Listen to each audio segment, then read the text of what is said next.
আসসালামু আলাইকুম। আশা করি সকলে ভালো আছেন। আলহামদুলিল্লাহ, আমিও ভালো আছি। অষ্টম শ্রেণীর গণিত, অনুশীলনী 2.1, 9 নম্বর অঙ্ক। রিয়াজ সাহেব কিছু টাকা ব্যাংকে জমা রেখে 4 বছর পরে 4,760 টাকা মুনাফা পান। ব্যাংকের বার্ষিক মুনাফার হার 8.50 টাকা হলে তিনি ব্যাংকে কত টাকা জমা রেখেছিলেন? মুনাফার বার্ষিক মুনাফার হার কত দেওয়া ছিল? 8.50 টাকা।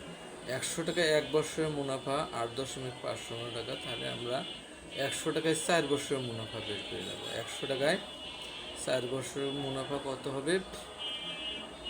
8.50 সাথে 4 গুণন হবে, তখন কত হয়? কত 34 টাকা, 34.00 টাকা, 34 টাকা আর কি। 34 টাকা মুনাফা পায় কয় টাকায়? 100 টাকায়। 1 টাকা মুনাফা পায় কম টাকায়, 100/34 টাকায়। 4,760 টাকা মুনাফা পায়, তখন বেশি টাকা লাগবে। 100 গুণন 4,760 ডিভাইডেড কত? 34। 34কে 34, 14 34-এ কত হয়? 476 এই শূন্য কাটে আমরা এখানে নিতেছি। 14কে 14, 1 2 3টে শূন্য, 14,000 টাকা। উত্তর: রিয়াজ সাহেব ব্যাংকে 14,000 টাকা জমা রেখেছিলেন। আশা করি সকলে